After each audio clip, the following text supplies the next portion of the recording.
Bonjour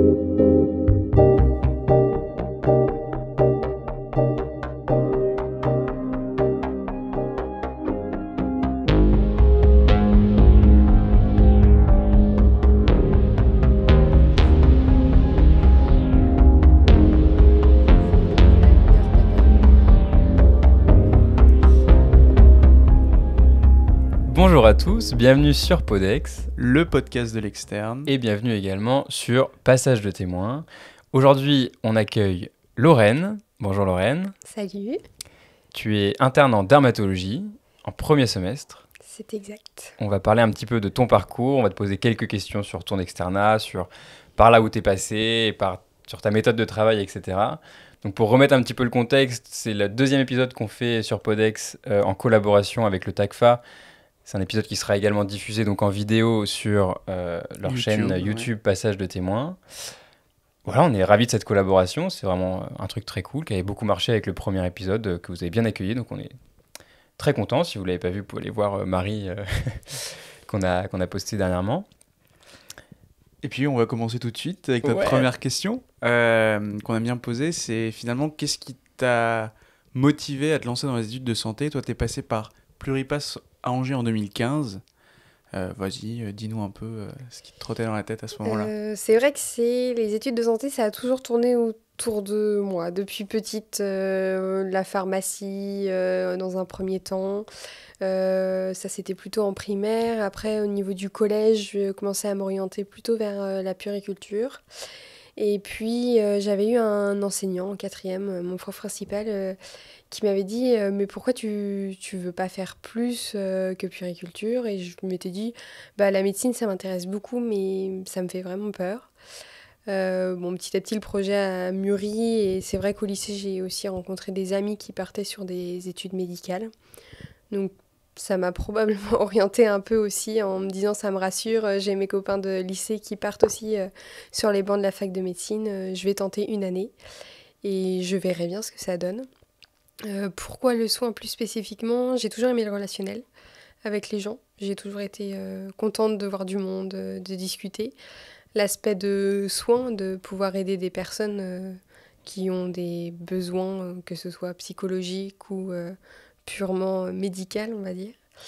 Et puis, oui, je crois que ça s'est résumé à ça. Il y avait le plan intellectuel aussi des études de médecine où j'étais quelqu'un de très curieuse, qui aimait beaucoup chercher le pourquoi du pour qui du comment. Et petite, on me disait tout le temps arrête de dire pourquoi. Et ça me stimulait énormément d'aller ouvrir les bouquins. Et j'ai toujours eu des fiches de médecine depuis que je suis petite chez moi. J'avais des collections de livres d'anatomie, des choses comme ça. Ça me faisait plaisir. Mon premier tableau, c'était un squelette. Ok. Et donc comment s'est passée cette première année du coup Et la première année, c'est la pire année de médecine pour moi, Ouais. même après une D4. Ok. La première année, je ne l'ai pas bien vécue. Je me suis mis beaucoup de pression, j'étais dans l'incertitude totale et en plus de ça, les matières ne se rapprochaient pas de ce à quoi je m'attendais. J'avais pas l'impression d'apprendre à entretenir une relation avec un patient, à développer des compétences médicales et je voyais pas où j'allais. J'ai l'impression de bosser pour bosser. Et le fait d'être renfermé, de pas sortir chez soi, de voir personne, c'est tout l'opposé de ce qu'on va faire plus tard finalement. Bon, voilà, j'ai fait mon année, j'ai bossé, j'ai eu beaucoup de coups de mou, j'arrivais plus à travailler. Le premier semestre, ça a été. Jusqu'en décembre, j'ai réussi à travailler correctement. Et puis, à partir du deuxième semestre, ça a été une catastrophe. Où je bossais à très peu à la fin. Je passais mon temps à pleurer le soir. Enfin, vraiment, c'était pas la bonne période. Je sais pas comment j'ai tenu et comment j'ai réussi à obtenir un classement correct pour parvenir aux études de médecine. Mais mon classement n'a pas bougé entre le premier et le deuxième semestre alors que j'ai pas du tout bossé de la même manière. Et c'est peut-être aussi ce qui m'a aidé pour mes études après, c'est de me dire que finalement bosser 12 heures par jour, c'était peut-être pas le plus efficace. Et que je pourrais bosser moins mais plus efficacement. Et donc finalement, à la fin de cette première année, tu choisis de te lancer dans la suite en sage-femme, c'est ça? Ouais. Il y a eu des événements personnels aussi qui me faisaient très peur d'aller dans la médecine et de côtoyer la mort.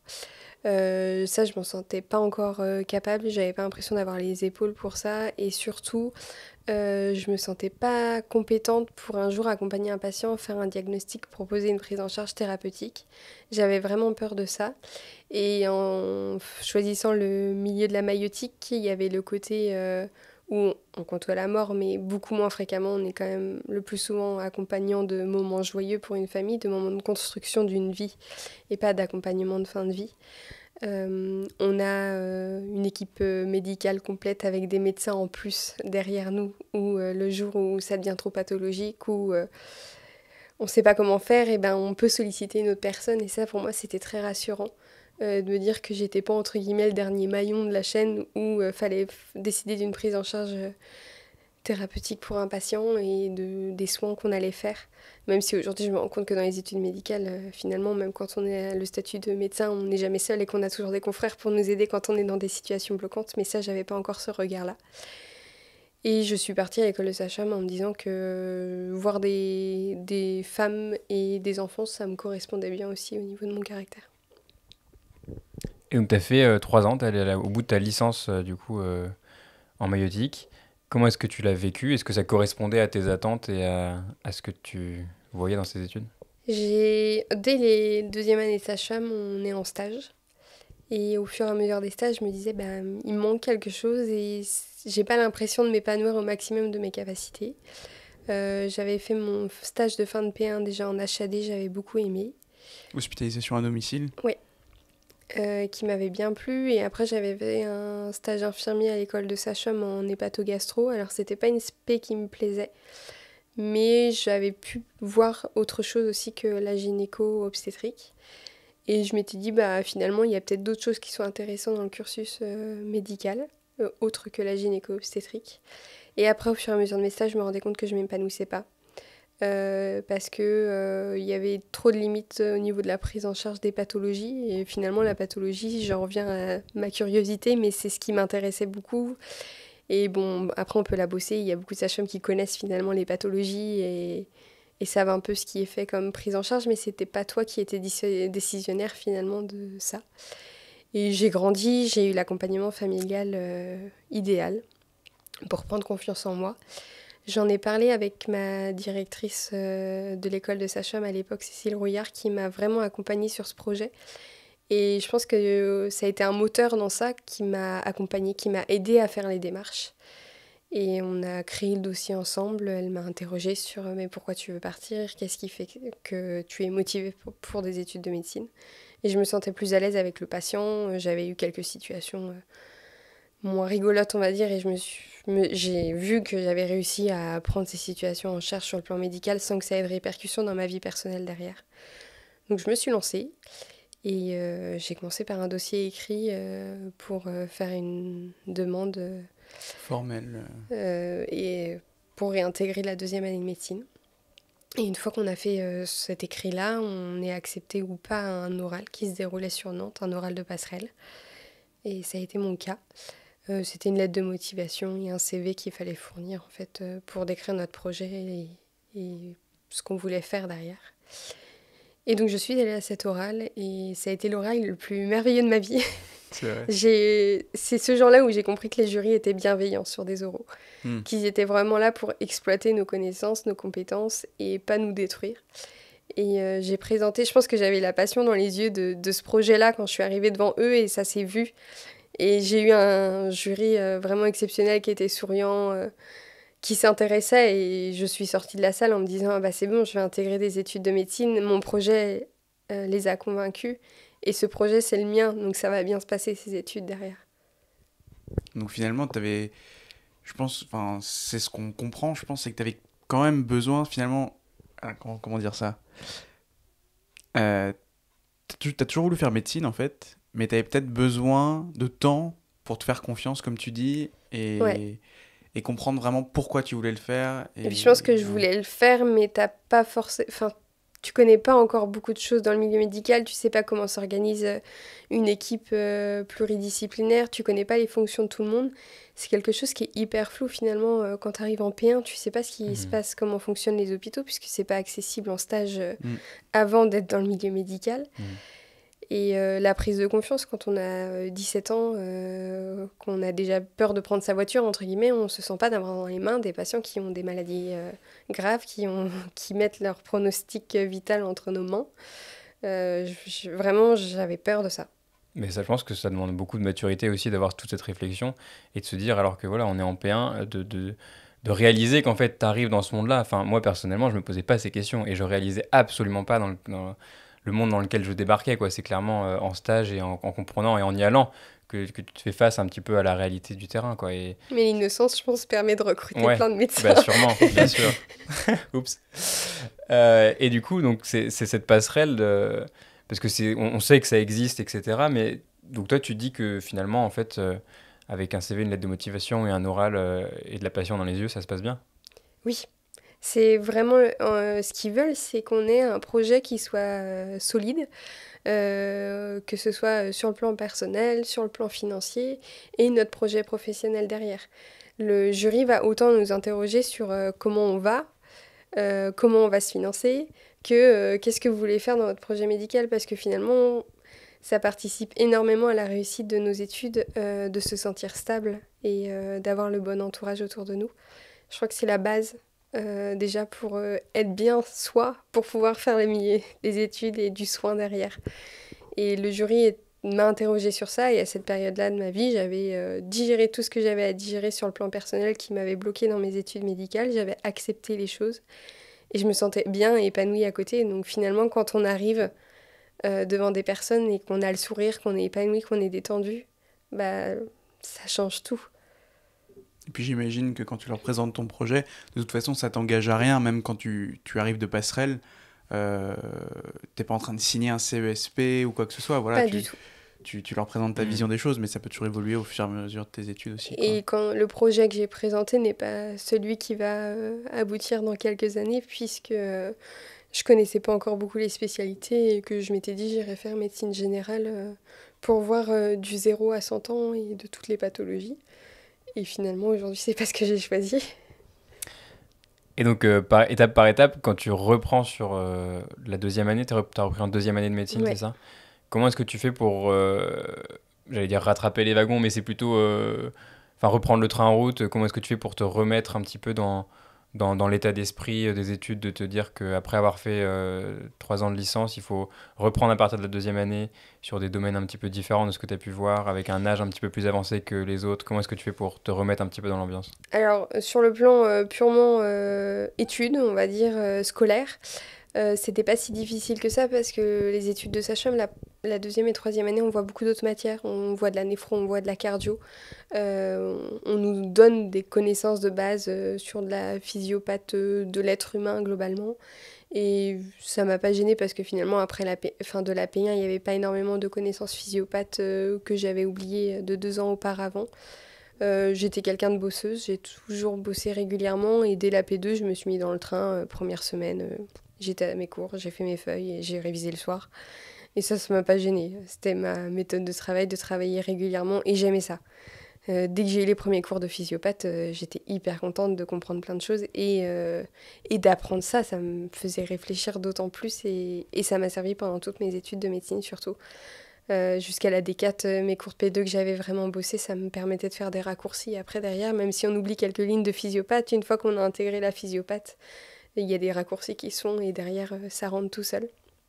Et après sur le plan, on va dire amical et tisser des liens, ça a été la partie la plus compliquée en médecine parce que c'est vrai qu'on arrive, on n'a pas beaucoup d'écart, hein, on a 2 ans mais on a déjà fait nous une intégration, on n'a pas forcément envie de la revivre. On a peut-être des projets personnels qui avancent aussi vite dans nos âges, donc j'en étais pas au même stade sur le plan personnel. J'avais déjà mon conjoint, on avait notre appartement, nos animaux. Enfin, on avait déjà notre petite routine installée. Et quand on est en deuxième année de médecine, il y a beaucoup de jeunes qui sont célibataires, On vit presque qui encore chez ses parents pour certains. voilà, Voilà. qui ont envie de rencontrer plein de monde, de faire la fête, qui n'ont pas trop de contraintes en rentrant le soir à la maison.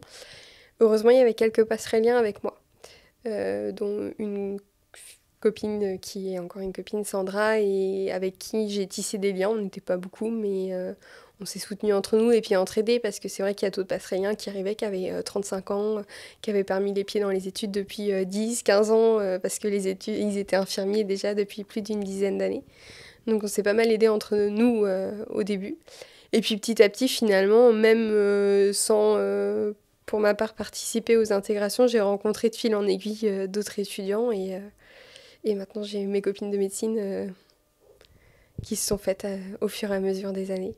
Et après, j'avais ma vie à côté que j'avais déjà construite, où on avait nos amis hors de la fac de médecine, qu'on voit toujours très régulièrement et qui ont été mon soutien principal pour le coup pendant les études, parce que ça permettait aussi par moment de partir, d'aller en soirée, et il n'y a personne qui te parle d'un patient, qui te parle d'une maladie. Et en fait, ils sont tous en train de parler d'autres choses et ça fait tellement du bien. Et si on revient un peu plus sur le travail, parce que tu dis que tu étais une bosseuse, nous, ça nous intéresse de savoir, c'était quoi, toi, ta méthode de travail? Est-ce que tu avais ton petit truc comment tu t'organisais pendant Alors, l'externat? travailler régulièrement, ça a été mon maître mot. J'avais pas une méthode hyper cadrée. Mon but, c'était surtout de faire du rappel régulièrement et pendant toutes mes études, même si, je sais pas, on faisait le semestre bouquin pédiatrie gynéco, j'allais quand même relire ma néphro, ma pneumo et ma dermato pendant ce semestre-là où je refaisais des exercices sur ça. Je me focalisais pas sur les examens qui allaient arriver. Mon but, c'était d'entretenir régulièrement tout ce que j'avais vu depuis le début en me disant que le jour où je serai médecin, ce sera pas le patient que je verrai, ce sera pas forcément mes 2 derniers bouquins et que j'aurai besoin d'autant connaître ce que j'ai vu il y a 2 mois comme il y a 3 ans. Jusqu'à la D3, j'ai travaillé régulièrement comme ça. J'avais pas encore d'objectif de spé concret en plus jusqu'à la fin de 4e année.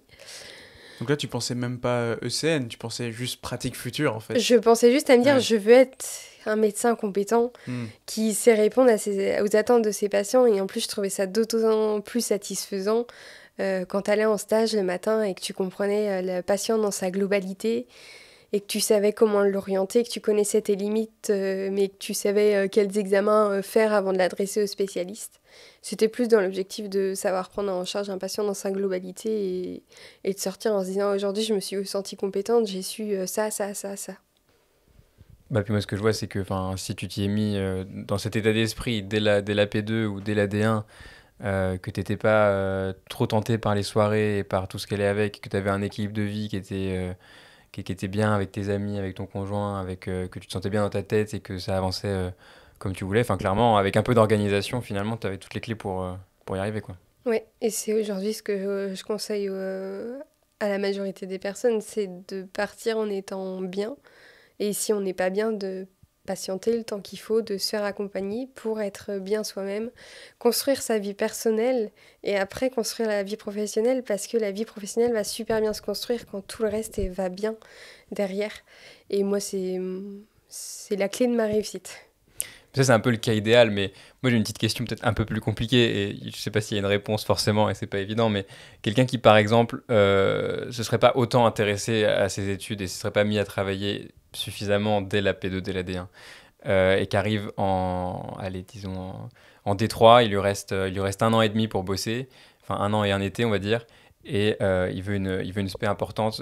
C'est quoi tes conseils? Comment est-ce qu'il faut qu'il s'organise? Je crois qu'il y en a plein qui y arrivent.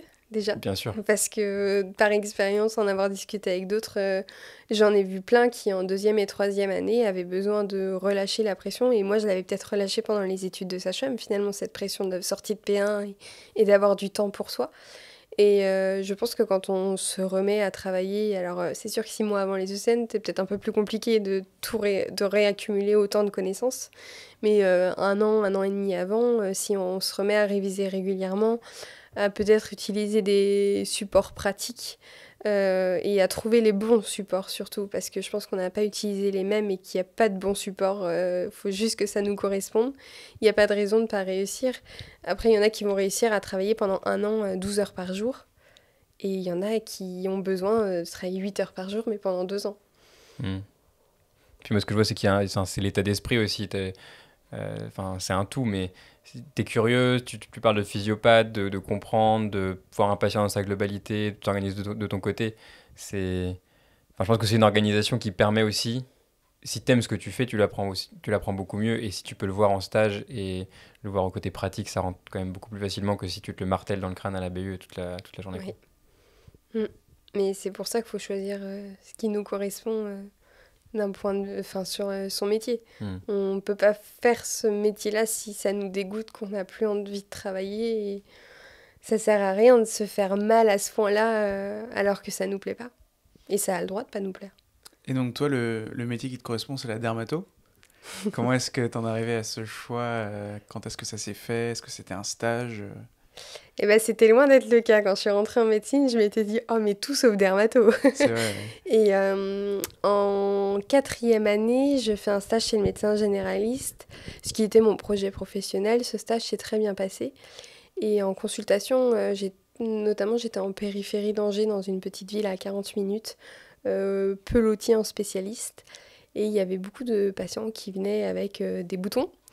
Et moi, je disais que c'était des boutons, mais je ne savais pas ce que c'était. Et je me suis dit, bon, Lorraine, tu vas faire médecin généraliste, ça suffira pas de faire un mot pour adresser un dermato parce qu'il y a une carence et que tes patients, eh ben, ils vont peut-être attendre 1 an et demi avant de voir un dermato et que finalement, tu sais pas lequel est urgent, lequel n'est pas urgent, lequel tu dois décrocher ton téléphone ou ne pas décrocher ton téléphone. Et vu que mon objectif professionnel, c'était de prendre en charge mes patients dans la globalité et de savoir bien les orienter, je me suis dit, dans cette spécialité-là, je ne sais pas orienter mes patients, donc je vais aller faire un stage en dermato pour pouvoir les orienter plus tard. Et il s'avère qu'à Angers, on avait l'opportunité de faire des stages en cabinet libéral.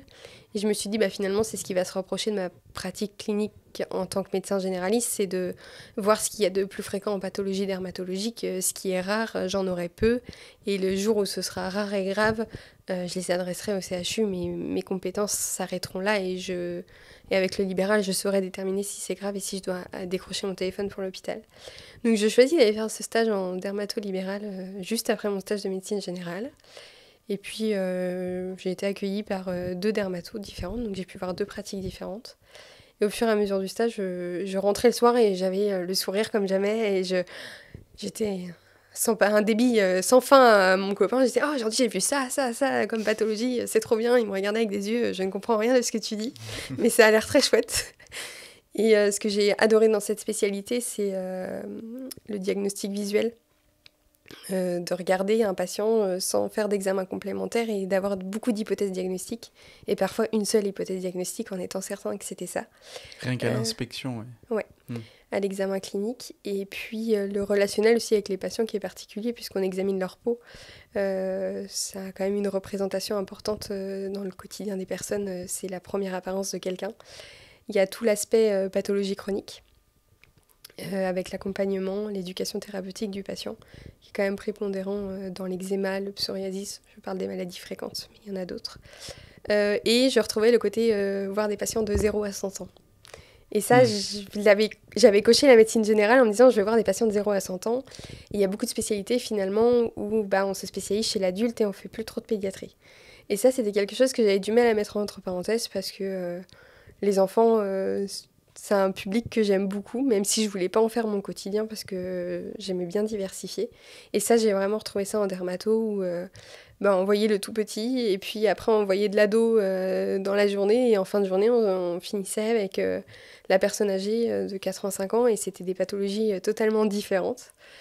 Et je me suis dit, mais en fait cette spécialité commence à cocher beaucoup de cases.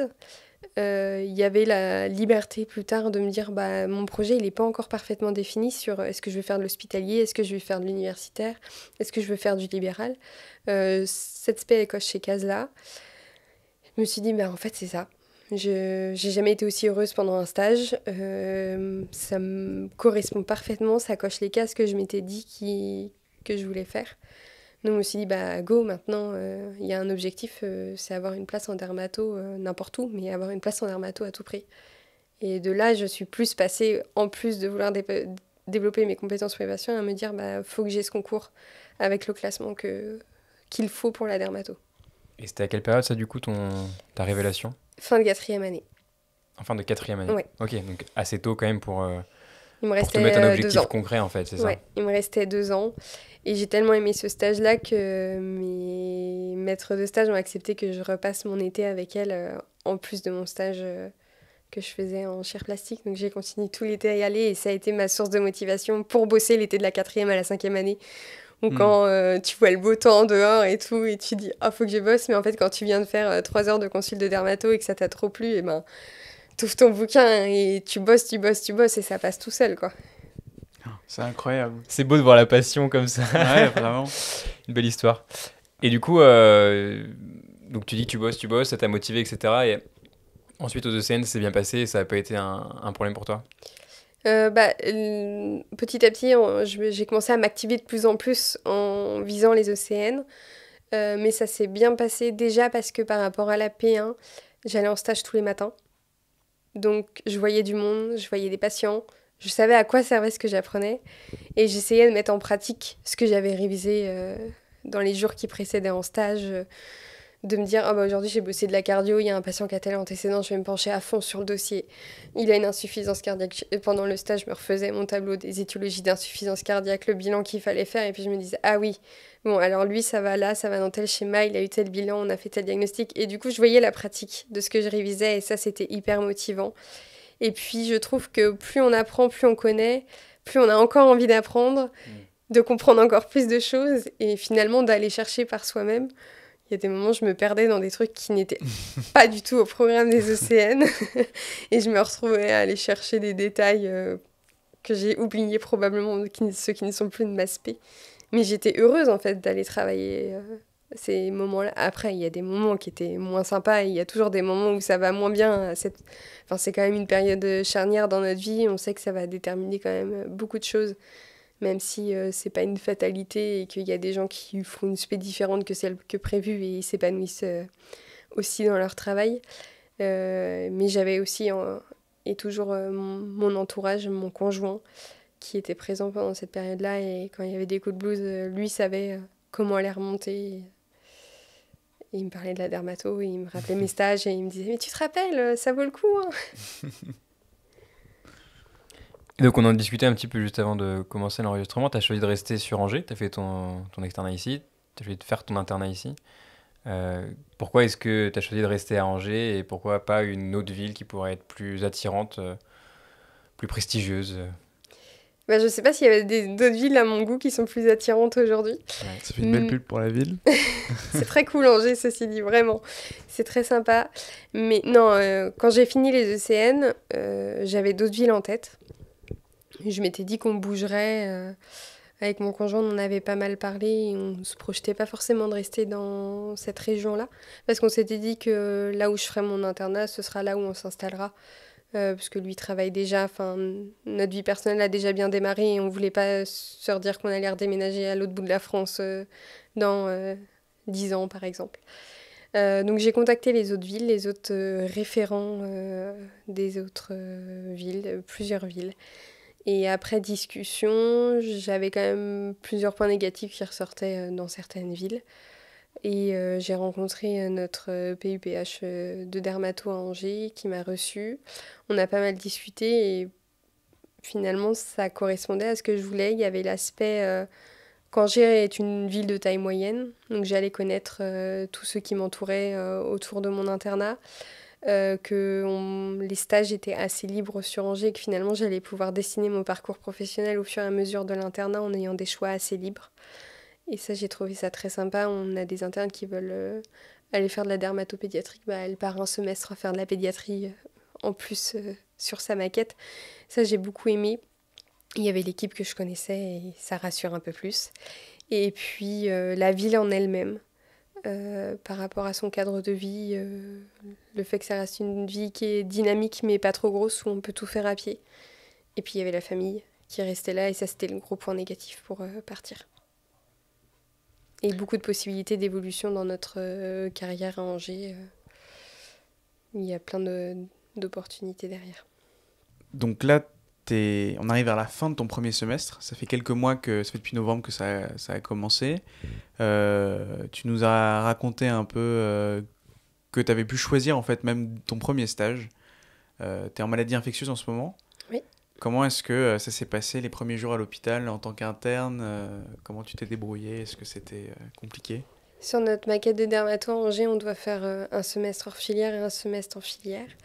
Et je me suis dit que je voulais commencer par mon semestre hors filière aussi pour simplement apprendre le boulot d'interne et pas ma spécialité parce qu'il y avait beaucoup de marches à franchir avant d'être un interne qui est à l'aise.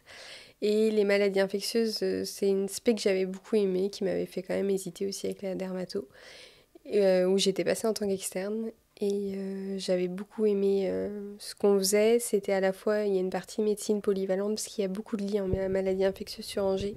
Et il y avait de l'infectieux aussi associé. Et je ne maîtrisais pas forcément, et je ne maîtrise pas encore bien, tout ce qui est bactériaux, antibio. Donc j'ai demandé si c'était possible pour moi hors filière de faire maladie infectieuse. Ça a été accepté par, je sais pas qui a décidé de ça, mais en tout cas la commission a accepté que j'aille en maladie infectieuse.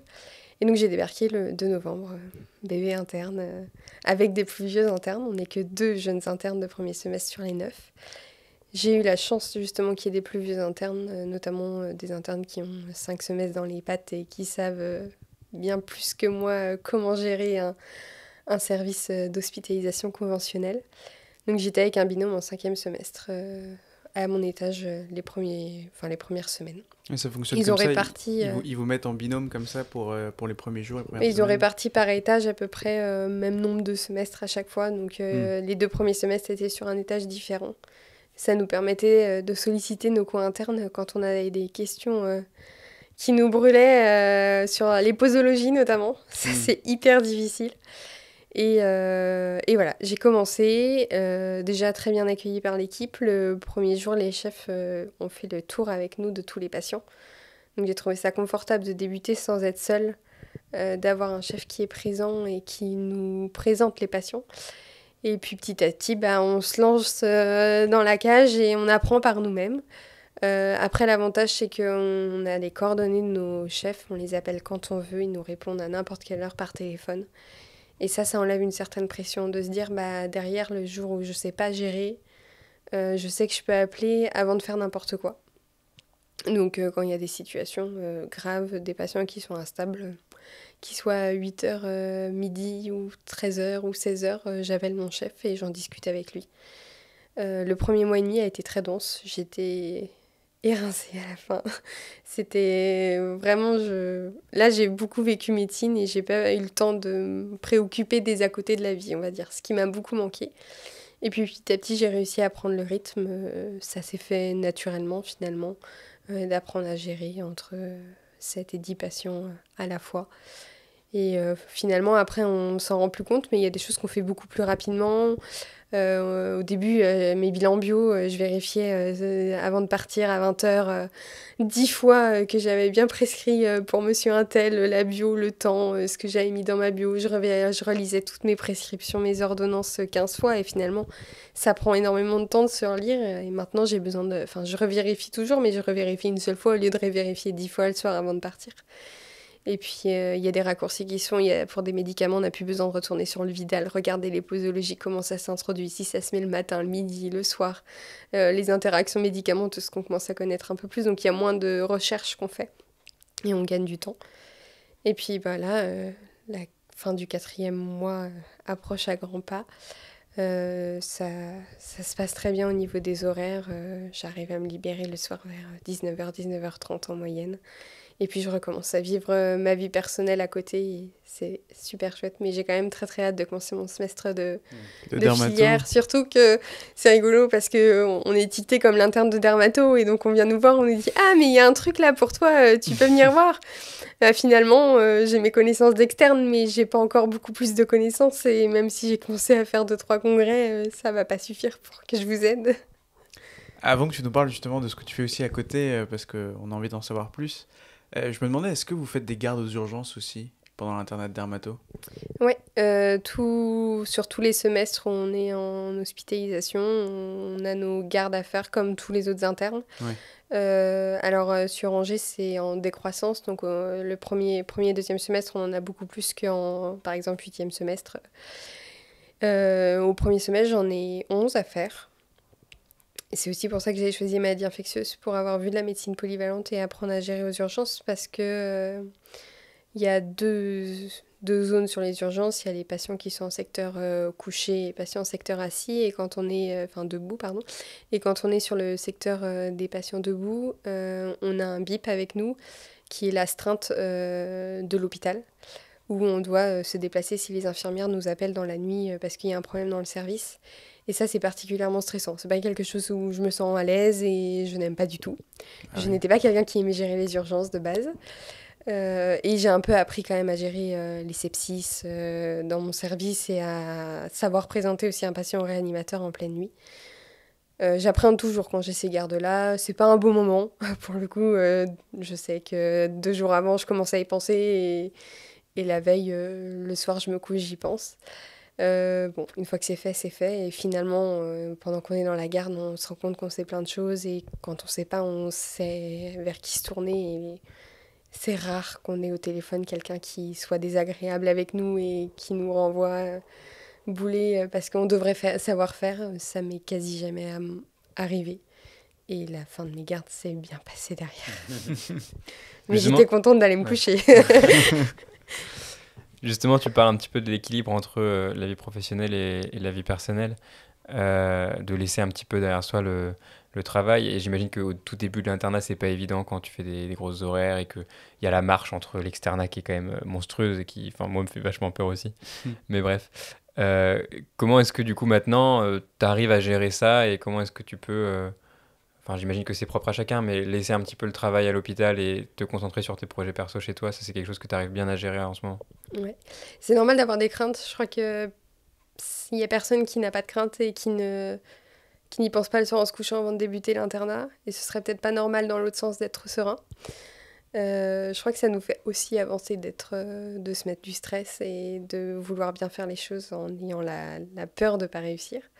Et finalement, petit à petit, on s'en rend compte qu'on sait faire. Pour la gestion de la vie personnelle, le premier mois et demi, j'ai rien fait d'autre. Je rentrais, je mangeais, je me couchais. Parce que les journées sont encore plus fatigantes quand on a l'impression d'être surstimulé et on rentre, on est bon à rien. Enfin, vraiment, le soir, j'étais incapable de faire quoi que ce soit. Et puis petit à petit, on se sent moins fatigué, on arrive à prendre le rythme. Et j'ai pu reprendre mes loisirs. J'aime beaucoup la nature, les sports d'extérieur.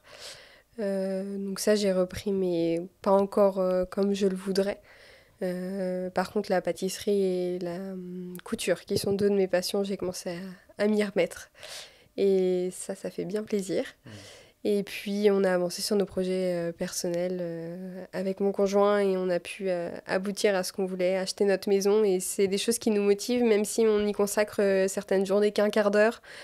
Et bien finalement, à la fin de la journée, on a l'impression qu'on a consacré notre vie à ce projet-là, alors qu'on y a passé très peu de temps dessus et c'est très satisfaisant. Et puis je crois qu'il faut se laisser aussi du temps. Il y a une liste de choses à faire, mais le soir, quand on rentre, si ce soir-là, on n'a pas envie de faire quelque chose parce qu'on a envie de profiter de sa famille, qu'on a envie d'aller courir ou qu'on a envie de se regarder, je sais pas, une série par exemple, et ben faut le faire et c'est comme ça qu'on parvient à trouver notre équilibre. Et tant pis, ce que je devais faire, je sais pas, ce soir je m'étais dit que j'irai lire un article sur les photodermatoses de l'enfant, et ben tant pis, ce sera dans 2 jours quand j'en aurai l'envie, la motivation, et en plus, je prendrai d'autant plus plaisir à le faire à ce moment-là. Après, j'ai pas encore trop les contraintes, on va dire, d'après la soirée, d'après la journée de stage, parce que mon sujet de thèse est défini, mais j'ai pas encore débuté réellement à travailler sur ma thèse et j'ai pas encore fait de biblio en dermato. Je sais que dans les prochains mois, je vais avoir un peu plus de travail le soir en rentrant. Et je sais pas encore comment je vais le gérer, mais ça se fera. Et c'est quoi d'ailleurs ton sujet de thèse justement? Tu te lances dans Mon quoi? sujet de thèse, ça va parler d'éducation thérapeutique du patient. Je vais pas encore le dire en détail parce qu'on n'a pas publié ni quoi que ce soit. Enfin, c'est pas encore dit officiellement. Mais c'est ce qui me tenait... Enfin, c'est un des choses que j'avais bien aimé au cours de mon stage. D'apprendre à un patient à connaître sa maladie, à la gérer, à savoir ce qui peut l'attendre au cours de sa maladie, connaître ses traitements. Donc on va développer un projet d'éducation thérapeutique. C'est chouette parce que ça fait sens avec ce que tu disais au tout début, dans ce qui te motivait à te lancer dans les études de santé, quoi. La relation aux patients, la relation aux gens, quoi. Mais globalement, on essaye d'orienter nos thèses en fonction de ce qui nous intéresse. Je sais que sur Angers, ceux qui aiment la pédiatrie ont une thèse sur le thématique de la pédiatrie, vice-versa. Et d'un côté très pratique, un petit peu, comment est-ce que tu te projettes dans ta profession? Je pense qu'on a tous un petit peu la vision un petit peu peut-être trop dichotomique entre le libéral et l'hospitalier. Tu parlais éventuellement un petit peu d'universitaire. Comment est-ce que toi tu t'envisages les choses de ce côté-là? Bah, je me pose encore toutes ces questions-là.